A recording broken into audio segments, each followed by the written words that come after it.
Today's interview will be based on voluntary human trafficking and will center on prostitution. Our guest today is a young woman that has worked in the prostitution industry.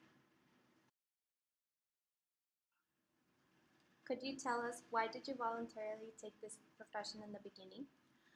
Okay, when I was only 18 years old, I voluntarily got myself into sexual trafficking to pay off the debt in the family.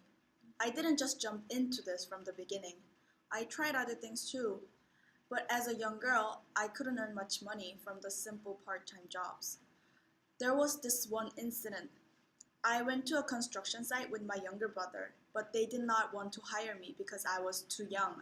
But when my brother asked for the job, they accepted him when he was only 16 at the time. Loaning was not even my option since both of my parents were jobless, alcoholic, and like I said, had a lot of debts. For a girl like me with no proper education, this body was all I had. And I promised at the time that I would get out of this profession as soon as the debt was paid. Can you explain some of your experience? Um, I told you that I promised myself to get out of it as soon as the debt was paid.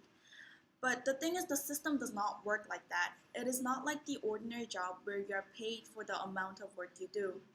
The work begins with me borrowing more than needed money and signing a contract. A contract that forces me to pay off the debt and much more interest within the certain time period. It seems like a reasonable contract, yet once it is signed, they take extra money from me for the clothes, makeup, food, drinks, shelter, for anything and everything. Unless I work full days and no break, I can never pay the debt in time. It's near impossible. When the time is up and the debts are not fully paid, I am sold to another place. The money they get for selling me pays off the rest of the debt, and from a new shop, I am in debt again. The whole contract begins from the beginning again saying that I have to pay for the money the new shopkeepers pay to get me here. The cycle goes on, and what was voluntary at the beginning turns involuntary. I hope people know this and make no same mistake like I did. It was a miracle for me to get out of this cycle, and I wish I would never go back. Thank you for volunteering to do this interview. Do it again. Voluntary prostitution is not entirely a free choice, but an imposed one by our society. This is a problem to a portion of society. We obscure and hinder young women's opportunities to gain employment by being gender biased. Gender inequality is a problem that is interconnected with poverty. For instance, in poverty-stricken areas, employers value and favor male employees over female employees, which results in an uneven distribution between genders.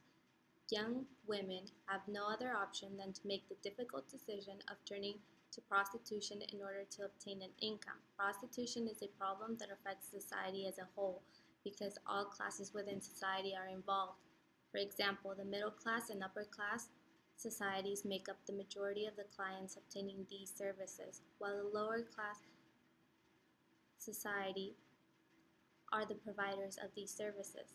This broadcasts the wrong message that prostitution is a sexual commodity, which results in sexual objectification of human beings. Sexual objectification is a problem we face today. The media and the marketing field are the main instigators, while sexual objectification is a phenomenon that is a product of pop culture. The model sex sell comes from the marketing field and it impacts the society negatively. For example, in ads and commercials, women's bodies are the main focus point of attention, which is done at the cost of individuality. According to The Objectification of Women by Phyllis B. Frank, a definition of objectification might be portrayals of women in ways and contexts which suggest that women are objects to be looked at, Googled, or even touched, or used. Anonymous things or commodities perhaps to be purchased, perhaps taken, and once tried of, even discarded, often to be replaced by a newer, younger edition, certainly not treated as full human beings with equal rights and needs. Objectification results in discrimination and unfair treatment towards women which can be traced back to inequality. Thank you. In the end, sex trafficking is a direct cause of inequality within our society.